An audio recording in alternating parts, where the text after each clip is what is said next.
this is Sean Herndon with Winston Dane here at Keller Williams in Cornelius, North Carolina. I'm here today with Matt Doyle with Guild Mortgage.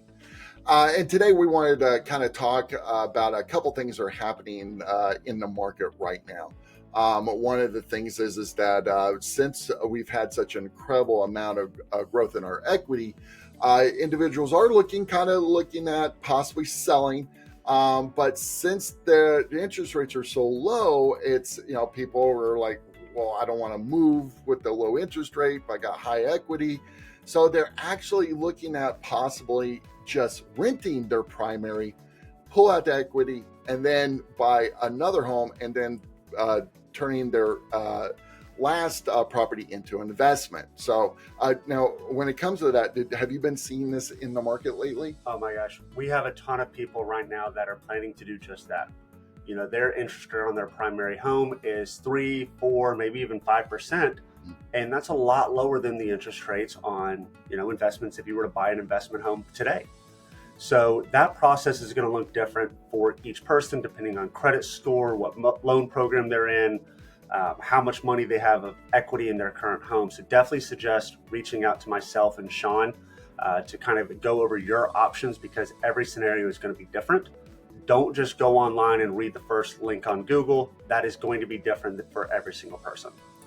Yeah, exactly. And the thing is right now, just you want to know your options. Correct. With that, if you're looking to do an Airbnb or VRBO, or if you already have some, there's some changes that are happening state by state.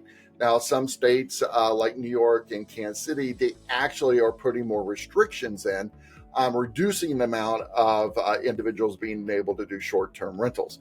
Here in North Carolina, they're actually doing the complete opposite. They're actually mandating towns in North Carolina to not restrict Airbnbs. Now, with that, you can't do anything when the HOA actually puts the restrictions in. So you just want to make sure you're working with a realtor or professionals to actually make sure that you still can do that.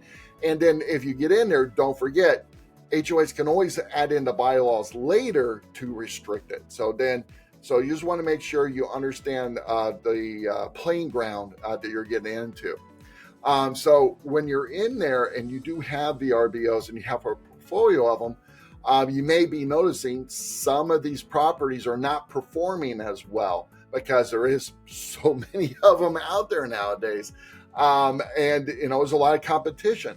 So you might be thinking about maybe reducing your portfolio or maybe just fully liquidate. There is a lot of great opportunities right now to do that in this kind of market. Now, Matt, when it comes to these kind of things, what would you suggest? So there's a ton of different options. If you have a lot of equity and you want to buy an investment, you can do either a HELOC, you can do a HE loan. And like I said, feel free to reach out to myself or Sean. We can kind of explain the difference in those two products, or those two options, I should say. But with that, you're able to use that equity to go buy a new primary. With higher rates comes higher DTI. So the additional equity or the additional assets are going to decrease your monthly payment since you're borrowing less money. And one thing that's actually really cool and interesting right now is you have a lot of parents doing a HELOC or a HE loan on their home, accessing that equity and then gifting it to a family member such as their children to assist the child in buying a home. So there's a ton of different options. And that's probably the main message I'd like to deliver here. It's not one hat fits all. There's a ton of different options to access that equity and a ton of different things you can do with that equity to help you in buying, building your real estate portfolio and building long-term wealth. Yeah, that's the number one thing as we come at the end of this year, going into next year. No idea what's going to happen with interest rates. Don't know what's we only know what has happened and what is happening today. So it's best right now just to talk and find out what your options are. If you don't need to buy or sell, then I wouldn't even worry about this year. Maybe reinvestigate next year doing something like that. But if you are looking and you need to make a move, sell or buy, just get a hold of us. We could go over the options. with you. And if it makes sense to move forward, great. If not, we'll put a plan together so we can make a move past that.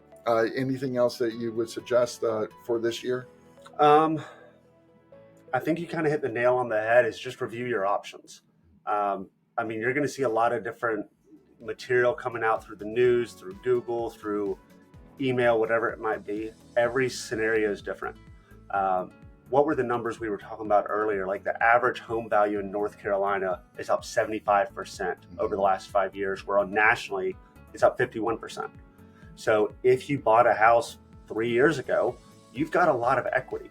So now's the right time, in my opinion, to do something if you're sitting there saying, should I buy or should I wait? So that's my opinion. Yeah.